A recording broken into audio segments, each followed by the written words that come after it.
இன்னைக்கு காலையில செல்வா வேகமாவே எந்திரிச்சு என்னை எழுப்பி விட்டுட்டு அவன் தூங்கிட்டான். ஆமா, நம்ம வேகமா எந்திரிச்சா தானே காலையில சாப்பிட முடியும் அப்படின்னு காலையில எந்திரிச்சு சாப்பாடு வச்சுட்டு இன்னைக்கு ரசம் தான்.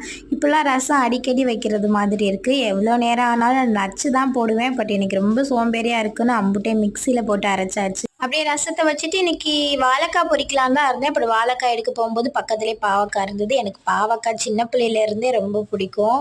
செல்வா கசக்குதுன்னே சாப்பிட மாட்டான். ஆனால் எனக்கு அந்த கசக்கிறது ரொம்ப பிடிக்கும். மேக்ஸிமம் நான் நான்வெஜ்ஜை தவிர வெஜ்ஜு நல்லா சமைப்பேன். இந்த பொரியல், கூட்டு, தொக்கு அப்படிலாம் நல்லா வைப்பேன். செல்வாக்கு அது ரொம்பவே பிடிக்கும். செல்வா சாப்பிட மாட்டான் அப்படின்னு தனியாக ஆம்லெட் போட்டு கொடுத்தேன்.